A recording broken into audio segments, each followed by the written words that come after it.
What is up, nerds, geeks, and gamers? It's Rage, and today I'm talking about the book series The Seventh Tower by Garth. I'm gonna start off by letting you guys know this series is for kids, early teens. It's not a super long series, nor is it super complicated either. Easily digestible. So if you're looking for something to try and get your kids into reading, I highly recommend this series. I think the first book does a very good job of hooking you into the world and making you want to learn more. I read the first book in like 2 hours, maybe even less, and I finished the whole series itself in about 2 days. It's only 6 books long, so you don't have to worry about a super huge investment in money or even time.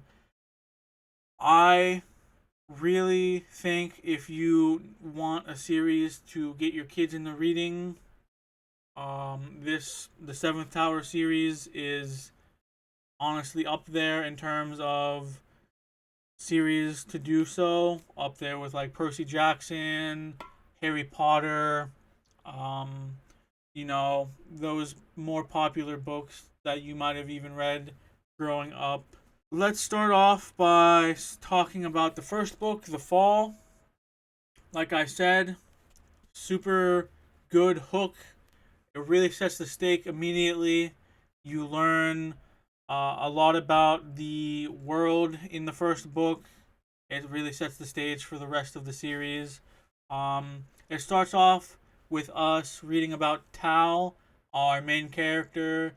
It helps us learn more about how life is like in the castle and the magic system itself too.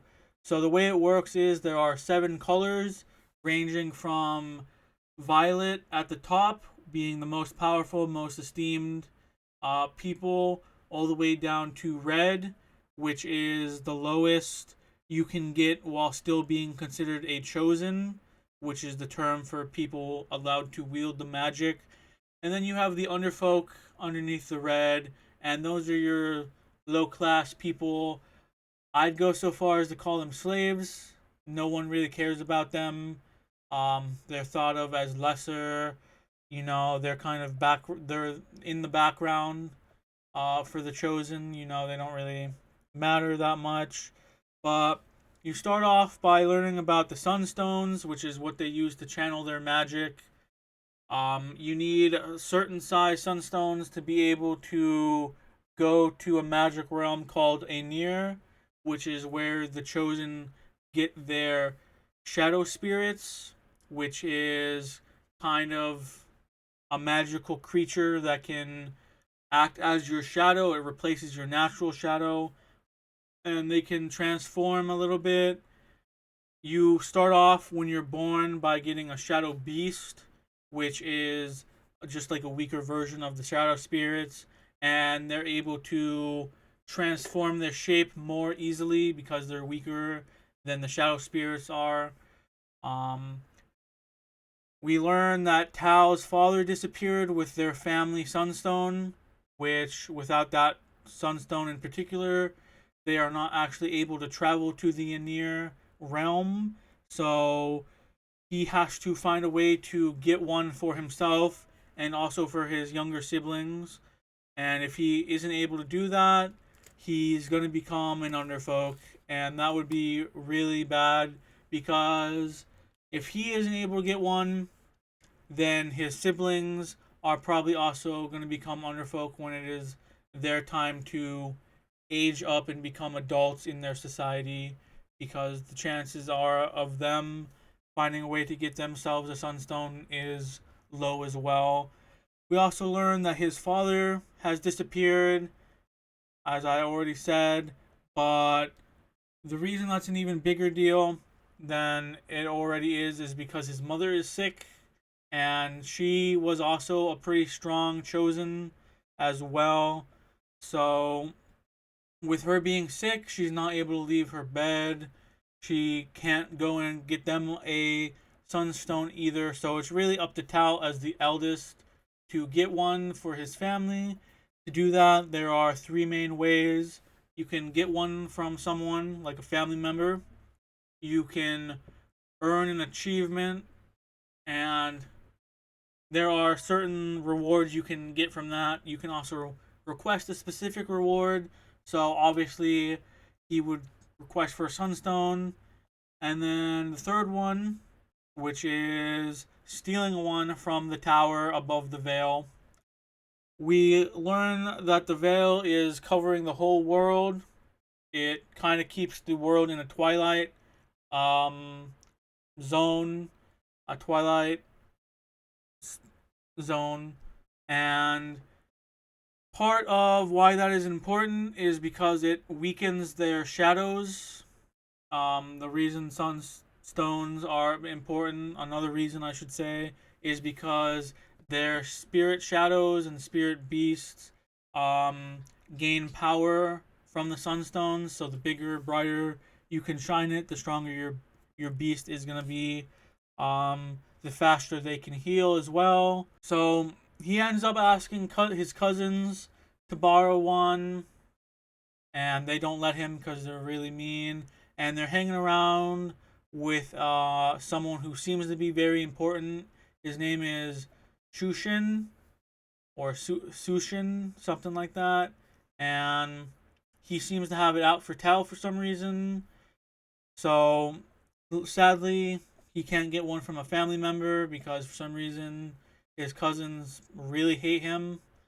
So next he tries to do an achievement, and he thinks he signs up for the achievement of acrobatics, I want to say is what it was.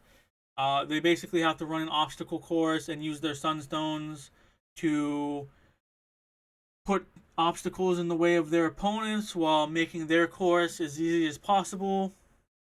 And he goes to see what time he's supposed to compete for it, and finds out he's not actually signed up for it for some reason, despite being like 100% certain he did. So he ends up looking around and figuring out that, oh, for some reason his name is there for the achievement of music. And he only has, I think it was like 30 minutes to try and find a piece of music he could use. It's supposed to be an original composition, or as original as you can get it, so that way it's not boring for the judges and the audience. So he ends up going to his great uncle, or I think maybe just his uncle, and asking him for a piece of music. And he luckily has one that is pretty old and was never used before. So he goes to compete in the achievement and does pretty good, all things considered. But something strange happened, and one of the original three judges was replaced by Sushin. And sadly, like I said, Sushin has something out against Tao specifically, so he ends up failing the achievement. There are different levels to it. You can get different colored rays from the judges and the audience, and the different colors have different meanings. There's the yellow ray of disgust, which is like the worst you can get, and then there's like the blue ray of extreme approval, and he ends up getting, I think it was the yellow ray of disapproval, which was not that bad, all things considered. It's kind of like the, you did pretty good, but you were missing something, so we can't grant you the achievement. If you try harder next time, you can probably earn an achievement from the music. So sadly, he fails with that, which leaves him with the third option of scaling the red tower to try and steal a sunstone from above the veil. So he goes up the tower, he climbs up the side of it, which is illegal. It's illegal to steal sunstones, obviously, and actually very dangerous considering you're scaling the side of the tower. A lot could go wrong, and he ends up getting above the veil, and sadly, he is met with a shadow spirit that is guarding up there. and it ends up chasing Tal and seems like it's gonna kill him, but he manages to fall off the tower, which is bad. But his Shadow Beast is able to kind of turn into like a flying creature and is able to help him glide instead of falling straight to his death. While he is falling, or while he is going up, he ends up hearing his brother getting taken by another shadow spirit. So he is super worried about him, because obviously it's dangerous and legal to do what he's doing. So he's worried about his brother. This is one of the bigger nitpicks I have with the story, because he ends up gliding a long way away from the castle, which to me doesn't make any sense, because he could have fallen straight down, which would make the most sense. Obviously, he has his beast, his shadow beast, and instead of falling straight down the tower into the castle, for some reason his shadow beast ends up taking him far, far away from the castle, which, like I said, is strange to me. I don't know why that happened in universe. Maybe the Shadow Beast was scared that the Shadow Spirit from up above would chase them down the tower. Or maybe he just was worried about Tal getting in trouble, because the Shadow Beast and spirits are intelligent creatures. They do have, even though the Shadow Beasts themselves are not able to talk, they're still highly intelligent. So maybe he was just worried about Tal getting in trouble for what he did. Anyway, so Tal ends up outside of the castle into a snowstorm, into like some sort of giant frozen lake. I don't know if it's a lake or an ocean. It might be an ocean, but he ends up very far from the castle, and the Chosen, as far as most people are aware of, don't think anything actually exists outside of the castle. They kind of just assume it's a barren wasteland out there. So Tal ends up getting pretty lucky, and he finds the ice carls outside of the castle. He ends up running into Mila, or Mila, depending on how you want to pronounce it, and getting taken to their ship, which their ship is like a regular ship as far as I could tell, except instead of going over water, it's made more like a sled. So it glides across the ice, and I just thought that was honestly really cool. He ends up meeting the crone, which is like the matriarch of the clan that owns the ship, and we learn that they actually know about the shadow beasts and the castle, and they too have a sunstone on their ship that they use to help avoid obstacles out on the ice while they are chasing after these seal-like creatures that they depend on for food and clothing and stuff like that, and bones that they use for weapons and for their ship. It's honestly a really cool universe out there. I think the culture of the Ice Carls is very neat. They're obviously supposed to be kind of like Vikings. They have shield mothers and shield maidens and sword thanes and stuff like that, even though we don't learn more about that really until later in the book. But I think that they're really cool. The Crones have a weird mystical power that is separate from the Sunstones and the Aenir realm. They're able to communicate with each other in some sort of telepathy kind of power, and are able to consult one another and stuff like that. And they can see the future, and there's the crone, and then the crone mother, who is an even older, more powerful version of the crone. or maybe just more wise because they're older. I couldn't really tell you.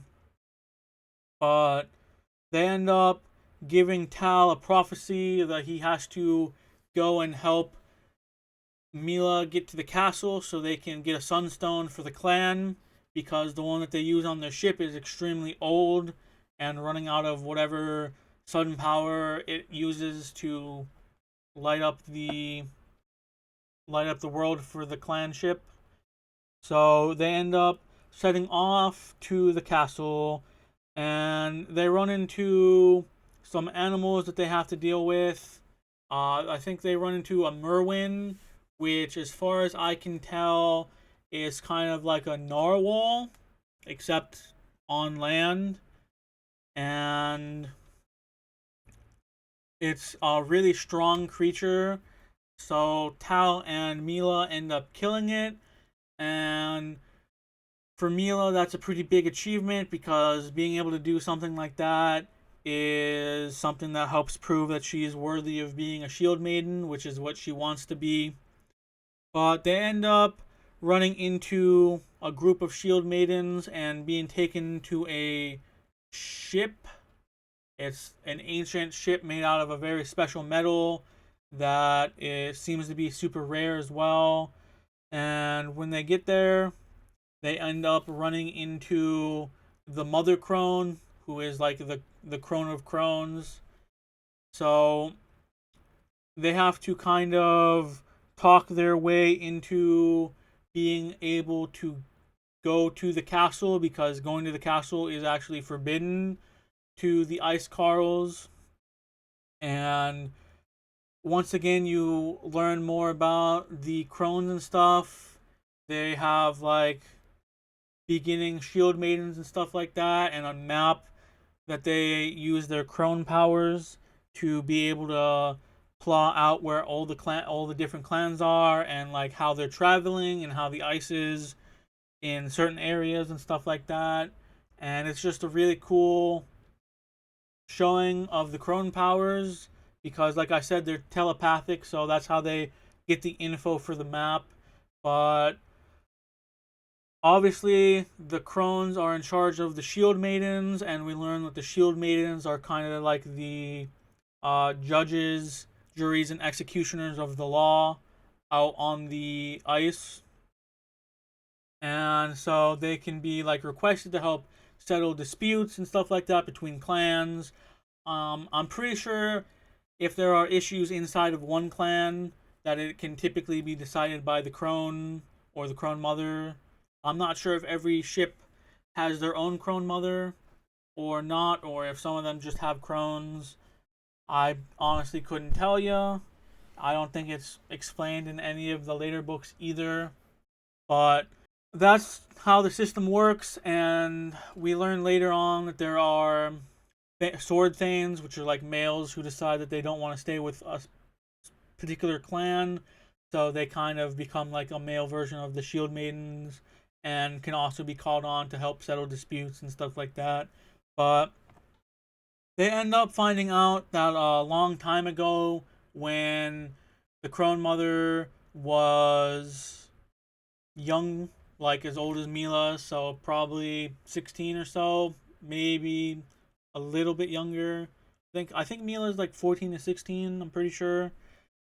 Uh Someone from the castle actually made it down to the ship, and they ended up carving a little piece of bone with a map, which they end up using to help find a location that allows them to go back into the castle, because the castle used to have like a road that would connect it to the outside world from like probably centuries ago.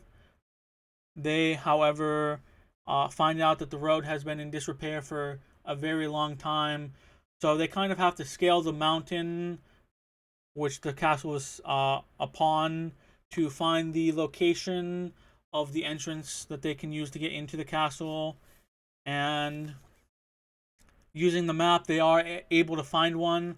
However, it is still very dangerous to try to go into the castle because the castle is located upon a lava flow, which is how they are able to like heat the castle using steam and stuff like that, because the lava is able to boil hot springs, which they use that steam to heat the castle, which we learn a little bit about earlier in the book when Tal is trying to rush to his music achievement.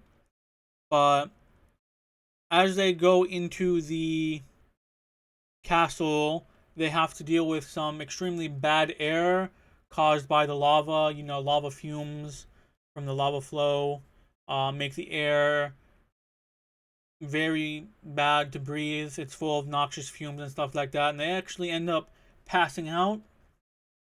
And when they wake up, Tal ends up waking up a little bit while still being like mostly unconscious. So he isn't really able to do anything. And they find out that they actually get rescued by underfolk who are super low in the castle levels, in a place where they shouldn't be. So it's kind of suspicious, especially because they talk about how they should probably kill Tal and Mila, but they end up not doing that. And that's about where the book ends, is they end up making it into the castle on the lowest level.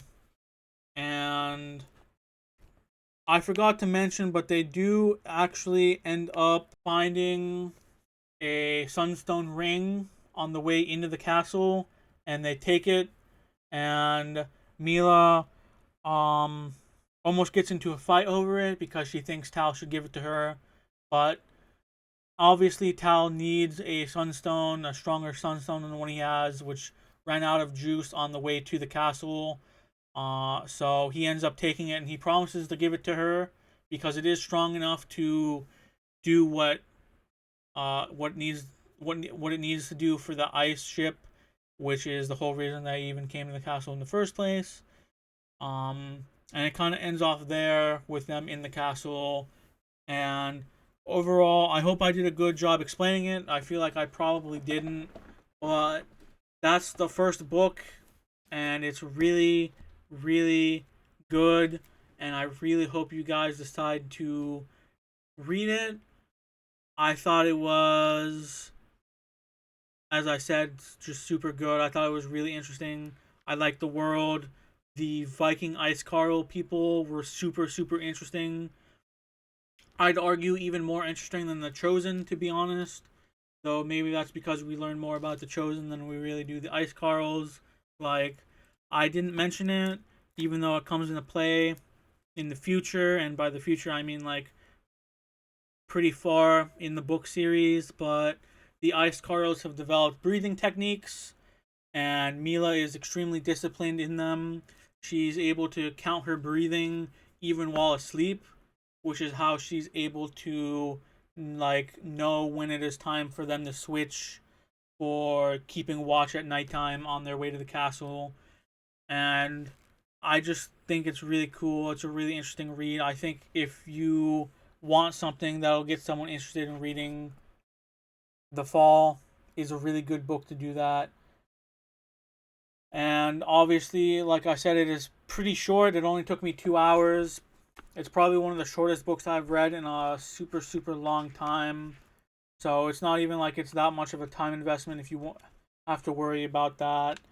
And I just can't recommend it enough. With all that being said, I do want to make sure this video isn't like an hour long, and I also don't want to spoil the other books in the series too much. The second book, The Castle, also just a fantastic book. I'd argue better than the first one.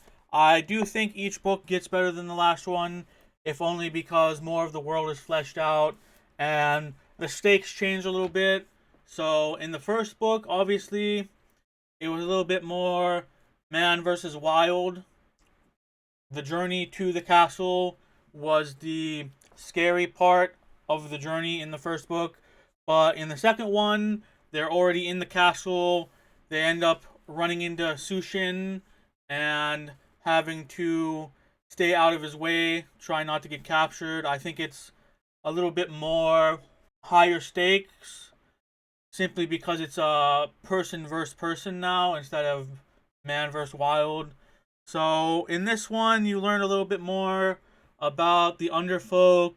You learn that there's a small segment of them that obviously aren't happy with being underfolk and have kind of broken off from the regular underfolk to become their own group of people. They call themselves the free folk.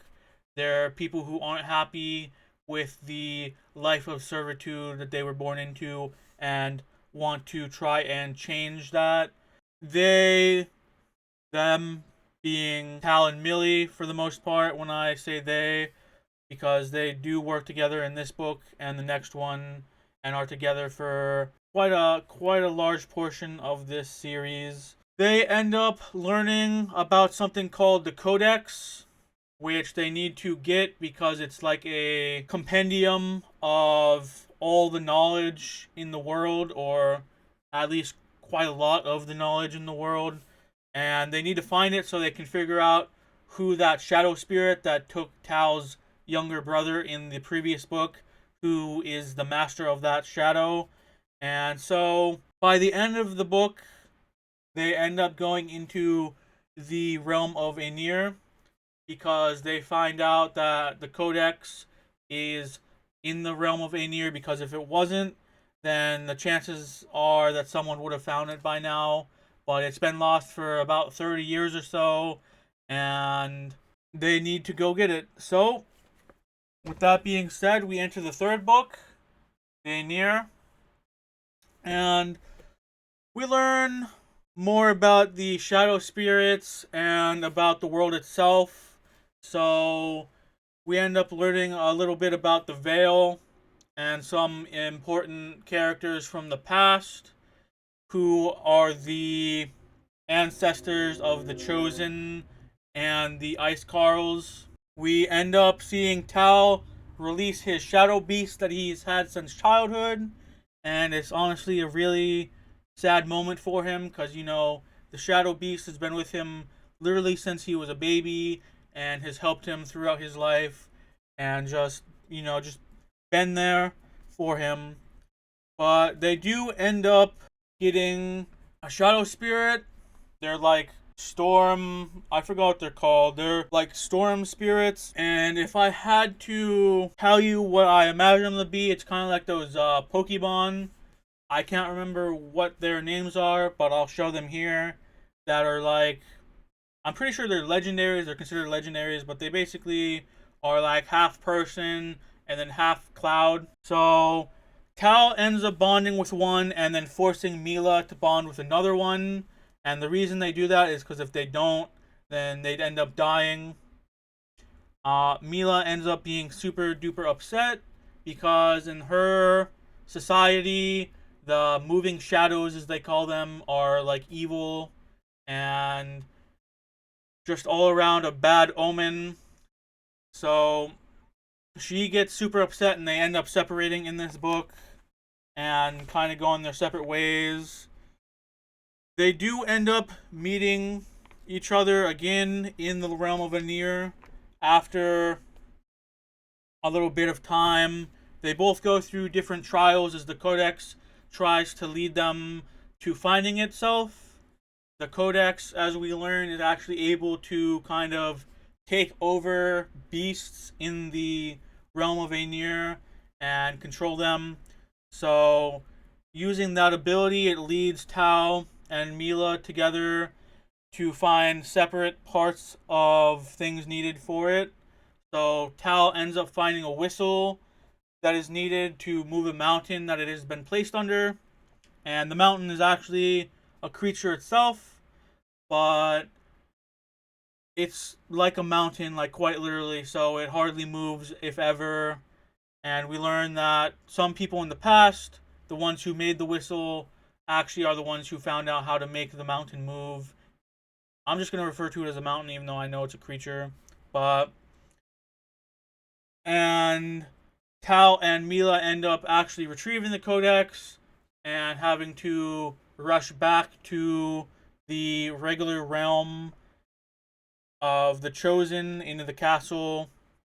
And, they're still being hunted by Sushin and the royal guards and stuff like that. But with the Codex, they feel more hopeful about the future because they can ask it questions.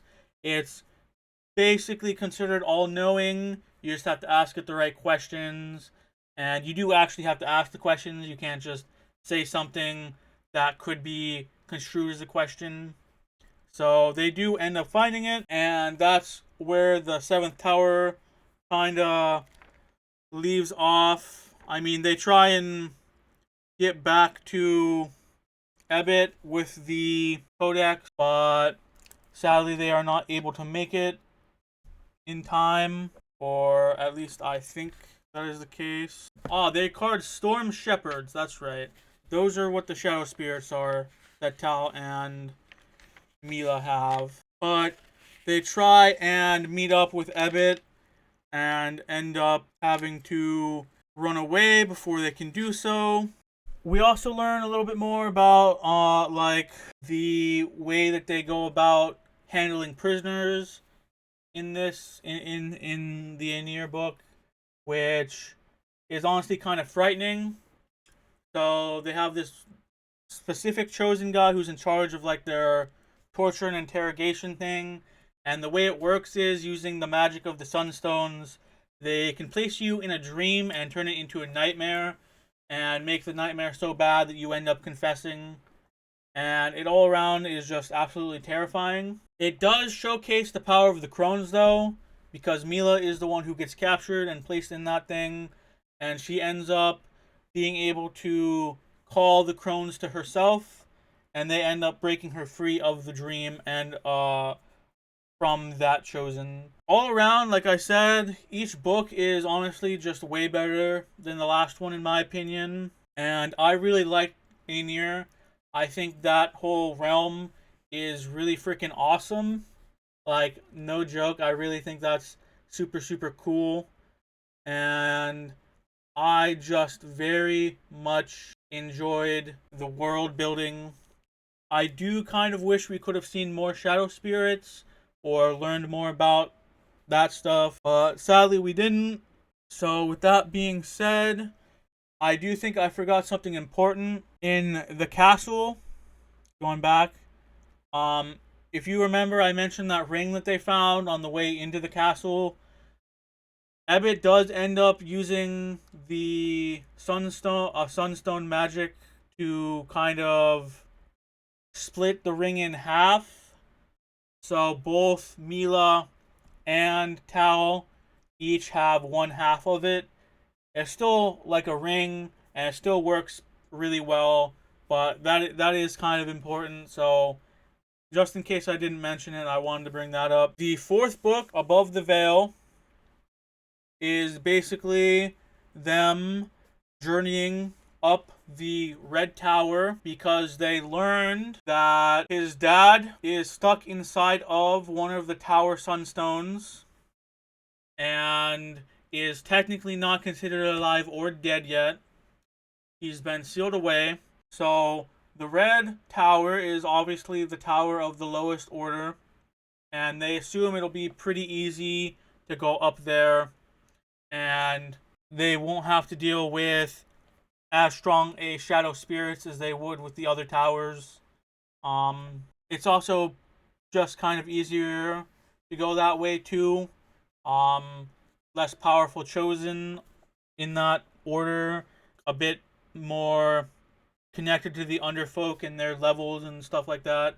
So Tal ends up journeying up the Red Tower with one of the free folk, while Mila decides she has the new ring, and it is a sunstone powerful enough to end up replacing the one that she had, so she's able to complete her journey, the whole reason she came to the castle in the first place. So she ends up choosing to leave and go back to the boat that I mentioned earlier, the one that has the mother crone and the other crones and the shield maidens and stuff like that. And Mila, obviously, because now she has the shadow spirit, is planning on letting herself go to the ice which is supposed to be like an honorable way to um, let yourself pass away after she gets the Sunstone back to her clan and is able to inform the crones about all the things that are happening in the chosen castle, such as the fact that there are now free spirits, which I forgot to mention, but the shadow spirits and beasts are supposed to be bound to a person as their shadow, and the fact that there are free roaming spirits is very bad news because the whole reason the veil was created, as we learned, is because it weakens the shadows, and the only way they can really gain strength and power is from the sunstones. So without the sun being able to get through, um, they don't have to worry about getting invaded by the shadow beasts and spirits like they had been before in the past. So Tao and one of the free folk named Crow end up journeying to the top of the Red Tower and retrieving the Red Sunstone, the Tower Sunstone. I don't really know if Keystone, I think is the right word. The Red Keystone, which there are 7 keystones in total, one keystone for each order, and the keystones altogether keep the veil in place. So the fact that something bad is happening with those keystones is very, very bad news. They end up managing to get the red keystone, and they find out that the Keystone Guardian, there is a specific term for the position. I just can't remember it right now. I probably should have written it down for this video, but we find out that they're locked inside of the red keystone, and that the only way to free them is using the violet keystone, which the Empress has, or supposedly has.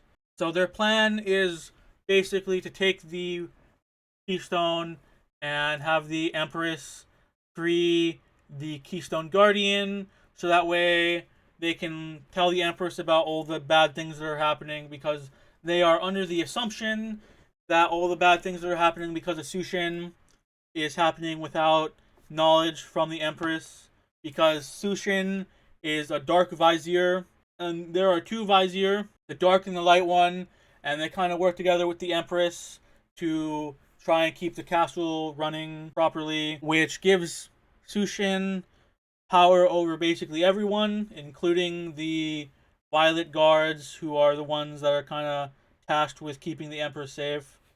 But while this is all happening, Mila makes it back to the boat and lets the crone know what's happening. And they do have a pretty lengthy debate on what to do with Mila, because on the way back to the boat, she ended up entering a death-like trance using her breathing techniques that I mentioned earlier. And the 10th level, which is the one she enters, is, like I said, a death-like trance. It's supposed to help you keep going to whatever you have your mind set to, no matter what happens to you, regardless of broken bones, stuff like that, no matter how tired you are. But obviously, something as incredible as that has the downside of, if she goes too deep into the trance, she will end up dying. So she ends up making it to the boat, and she accidentally kills a shield mother called Arla. And obviously that's a big no-no. And she has her shadow spirit now, which is also a big no-no. So she just really wants to let them send her to the ice so she can pass away with some respect. And they end up saying, "No, Mila, you cannot die yet. You will lead us to the castle, because we must prevent the shadow spirits from completing whatever evil plan they have."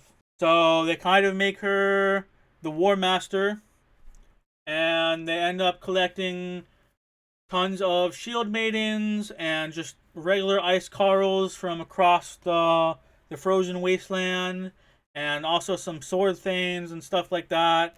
And they end up even giving Mila the youngest crone that they have, who is only about the same age as Mila, to be the voice of the crones to help keep them informed of what is happening, and just so they can talk to Mila as she does her War Master stuff. They bind her to an oath that puts her under the Crone's control. So if she wants to do something but the Crones said, no, you can't do that, then she is literally not allowed to do whatever she wanted to do. So that leads us, well, first of all, obviously, as I said, there's bad air leading to the cave, leading into the castle. So Mila and the Ice Crone, and they end up meeting up with the Free Folk, and they have something called airweed, which I imagine, based on how it's described, is kind of just like seaweed, except for some reason it has like air bubbles inside of it, which you can like pop a hole in and then breathe using that, and then you can like put your finger over the hole, and the hole will not release air.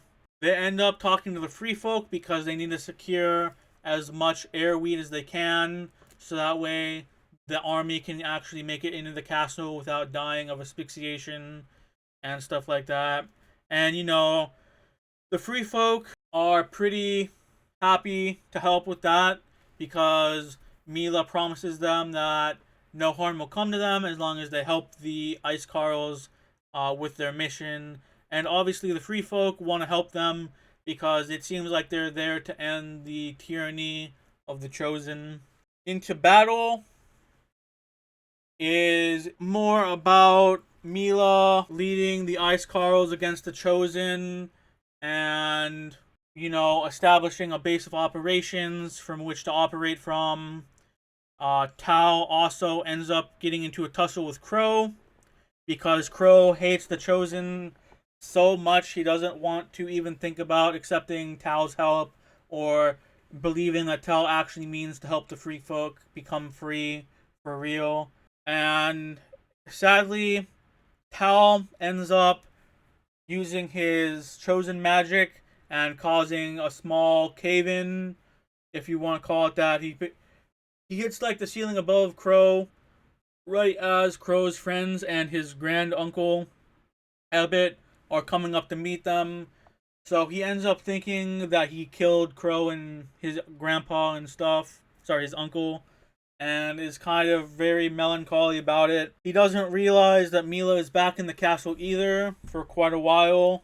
So he ends up deciding that he needs to go and meet up with the Empress herself because the Chosen's adulting ceremony happens. I don't know if I mentioned it or not yet, but the way things work is I think it was every quarter month, so I think every 3 months, they have a ceremony where all of the Chosen together end up going over to the Aenir, so that way the adults can supervise the children, capturing their shadow spirits. And I think I might have talked about this a little out of order, so sorry for probably major spoilers, but them going to the Aenir is happening before Mila and her Ice Carls are attacking the castle or are able to attack the castle.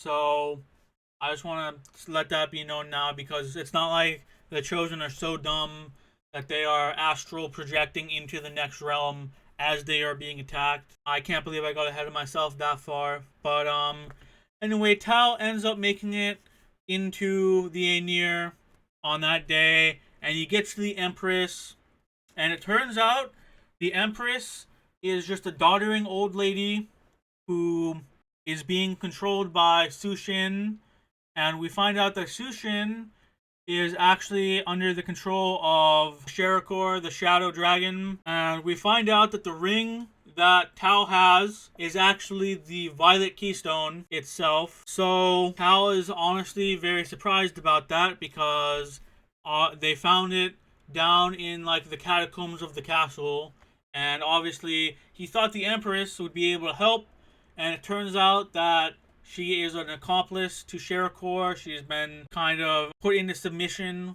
by his power, and she is scared of him.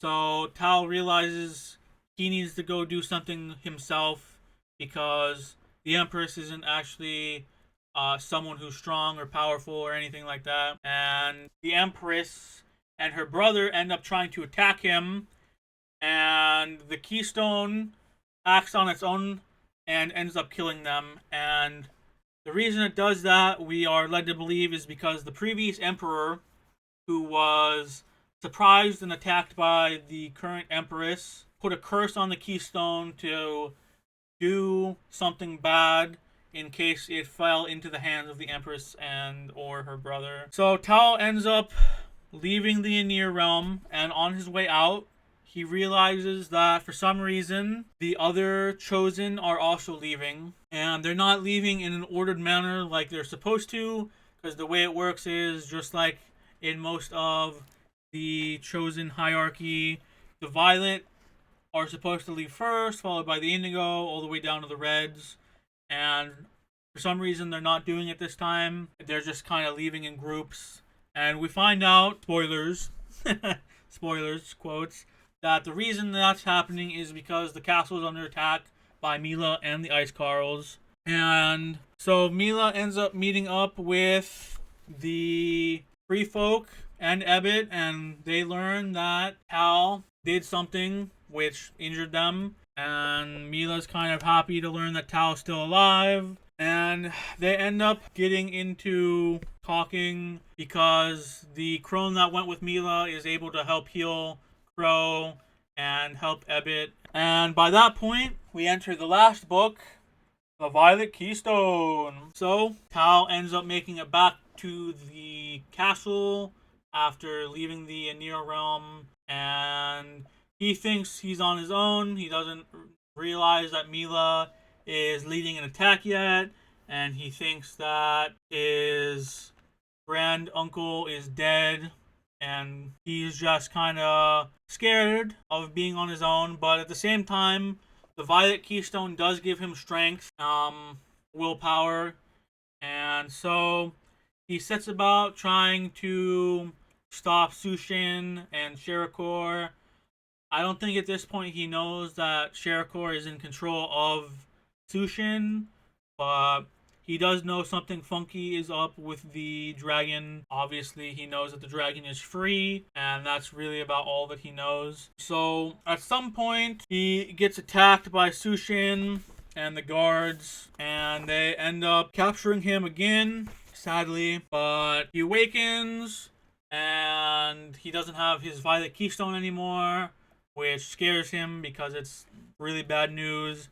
And obviously that means that Sushin has it, which is even worse news than the fact that he lost it. Mila and Ebbet and Crow. Crow comes to his senses and stops being a little turd. Crow, who goes and rescues Tal, and then Tal and Crow end up meeting up with Mila and Ebbet on their way to the Empress's fort, and Mila does the big thing and gives up her keystone to Tal, since Tal's had more training with using the magic and stuff like that. And they go up to the 7th tower, which is the Violet Tower, and they find out that Sushin is trying to take down the veil, and obviously they go up to fight him and stop it from happening.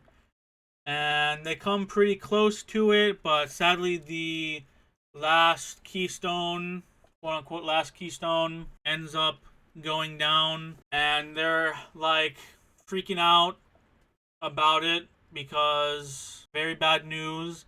And they don't realize, well, Tal doesn't realize that the red Keystone Guardian, I forgot to mention this again, I'm sorry, I should have said it, but she ends up being able to put the red keystone back where it belongs, which is able to stabilize the veil for about 7 days or so. And they don't learn that until after Tal and Mila end up in the realm of Aenir again, because Sherakor, who was inside of Sushin's body, ends up going to the realm of Aenir too, because there was something in the past that happened, I think it was like 1,000 years ago, called the Forgetting, where the humans, which would be the people who would later become the Chosen, and the Ice Carls work together to fight the shadow spirits and beasts who were invading our world, and were able to beat Sherakor, who we learn is the king of all the shadow beasts and spirits. And they did some kind of ritual that made most of the shadow spirits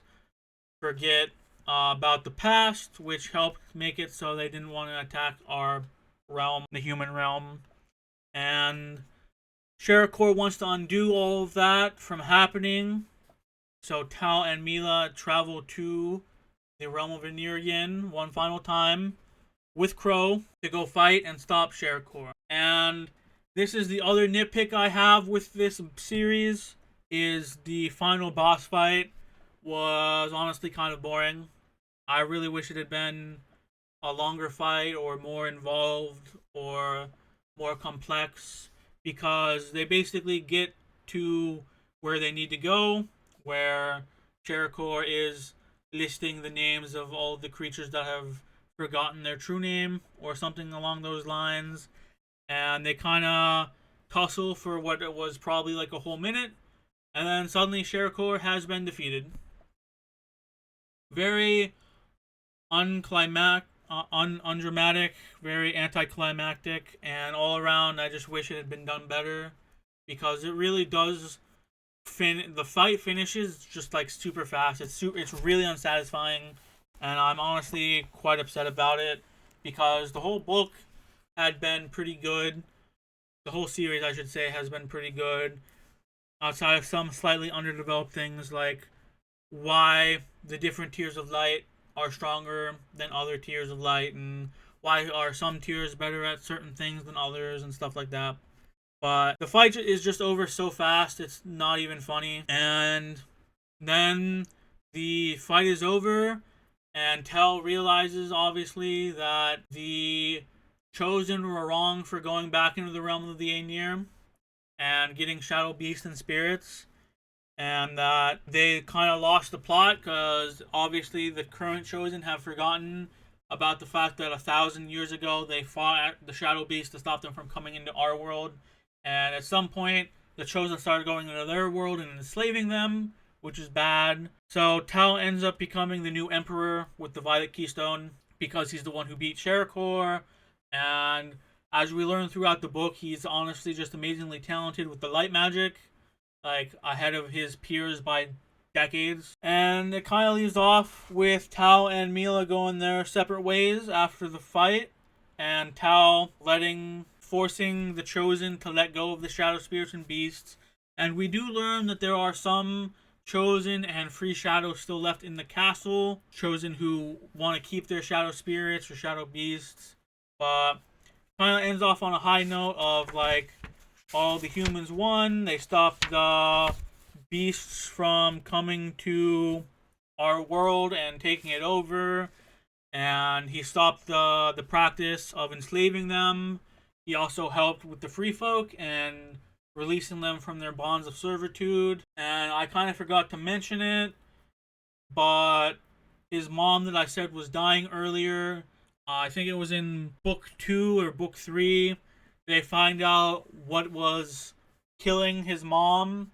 It was some kind of spider venom that she was being poisoned with and was slowly wearing her down. So they end up saving her, and Tal ends up freeing his dad and all of the other Keystone Guardians who were trapped in their Keystones.